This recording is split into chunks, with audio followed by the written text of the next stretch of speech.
students, this is the continued part of first video. In this video we are going to do rest of the questions of exercise 5.1 and the next topics of this chapter only. So in let us see question number 6 here.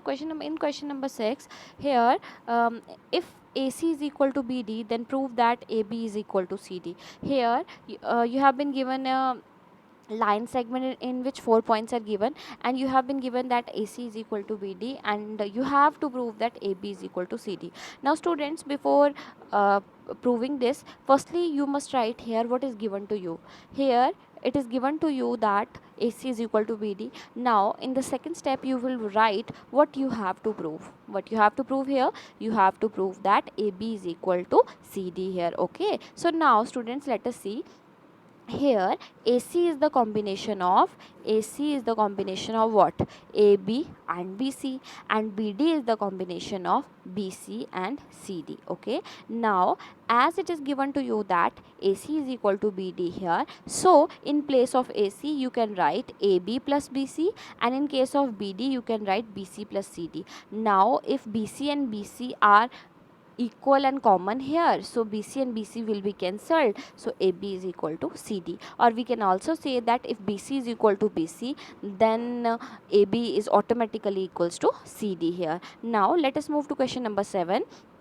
Why is axiom 5 in the list of equivalence axiom considered a universal truth? Now the question here, students, just think about it, what I have told you about axiom number 5.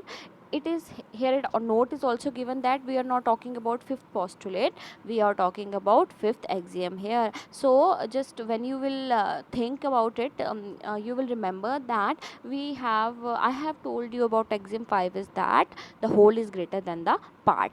Okay, here it is also written that a whole is greater than its part. So here the question is saying that why it is considered as a universal truth. We have written answer here. This is a universal truth because part is included in the whole and therefore can never be greater than the whole in magnitude. I told you if this is a circle and if this is a part, then this part is always smaller than this circle. So this is a universal truth because part is included in the whole and therefore can never be greater than the whole in magnitude. I hope this is clear to you. Now students, let us move to our next important subtopic of this chapter, that is Playfair axiom. Students, Playfair axiom is nothing but it is equivalent version of Euclid's fifth postulate. Okay, equivalent version of Euclid's fifth postulate से मैं आपसे ये कहना चाहती हूँ कि इसको हमने उसी को Euclid's fifth postulate को ही हमने we have written in other senses. I can say that in other words we have written Euclid's fifth postulate and we name it as Playfair axiom. Okay, now let us see what two statements define Euclid's fifth postulate as Playfair axiom. Here it is given that for every line L and every point P, suppose I have a line L here and I have a point P here, specially mentioned not lying on L. It is mentioned here that point P is not lying on L. There exists a unique line passing through P and parallel to L. Here it is written that you know that from a single point infinite lines can pass, but we can like this whatever, but all lines can't be parallel to this L, but there is a unique line that is parallel to L and that is M. Okay, so you can see that in Playfair axiom the first statement is saying that if you have a line L and any point P not lying on L, it means the point is not on L, it is somewhere else. Okay, so there exists a unique line M passing through P, that lines will pass through P and that line is parallel to L here. Now let us see the next statement. Two distinct intersecting lines cannot be parallel to the same line. It's very simple. It is saying that two distinct, suppose let me see these two lines. These two lines can't be parallel to the same line. If I am taking this line, suppose this line is parallel to this. Okay, if I am taking this line, then this line must be parallel to this line. So here the second statement is saying that no two distinct lines that are intersecting can't be parallel to the same line. I told you the definition of parallel line here, that parallel lines are those lines which do not have any point in common. If I will produce this line, I will get a common point here. If I will produce this line and this line, I will get a common point here. So for this you have to remember that if you have two intersecting lines, they can't be parallel to the same line. They can't be parallel to the same line. Okay, you have to remember all these things. So the Playfair axiom is the equivalent version of Euclid's fifth postulate. In the first statement it is saying that if you have a line L and any point P, then on a line passing through P is parallel to L here, and that line is your M. And second is saying that no two distinct lines cannot have one parallel to the same line. I can say that no two distinct lines cannot be parallel. Suppose I have this and this is a line here, so these two distinct lines cannot be parallel to this line. Okay, only one of the line will be parallel to a line at the same time. I hope this is clear to you. Now let us move to exercise 5.2 here. So here first question is given that how would you rewrite Euclid's fifth postulate so that it would be easier to understand. You better understand about the Euclid's fifth postulate.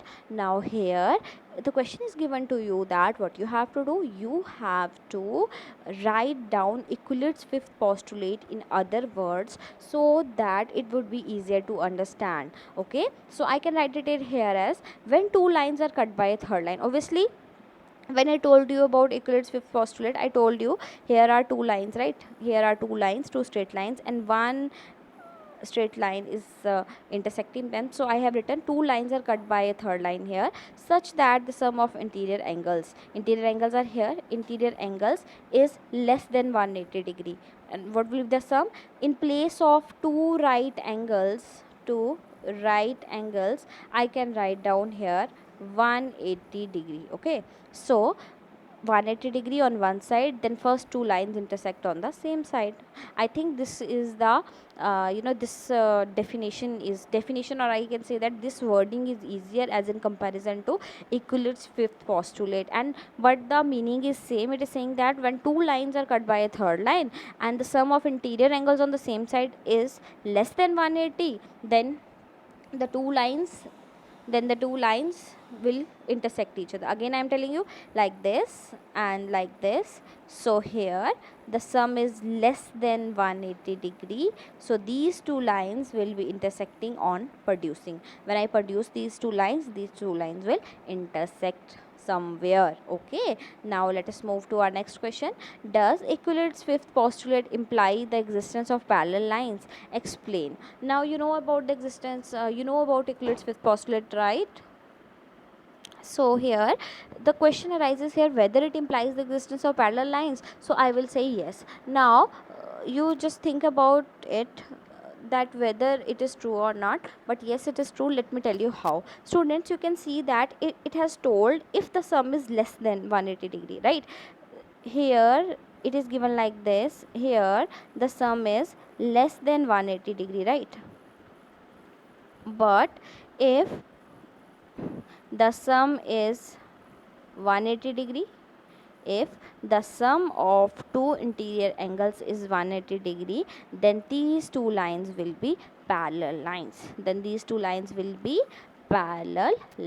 So yes, it may argue that Euclid's fifth postulate recognizes the existence of parallel lines, because I told you again and again, I am telling you, if the sum of interior angles of any two lines is 180, then the lines are parallel, then these two lines will be parallel. Okay, so this concept or this result you will study in the next chapter of lines and angles. So here you just have to remember that if the sum of two interior angles is 180 degree, then the two lines are parallel here. Okay, so yes, I have written if the sum of two lines is less than, if the sum of interior angles of two lines is less than 180 degree, then the lines are intersecting, and if the sum of interior angles of two lines is 180 degree, then the lines are parallel here. So if the question arises here does Euclid's fifth postulate imply the existence of parallel lines? So answer will be yes.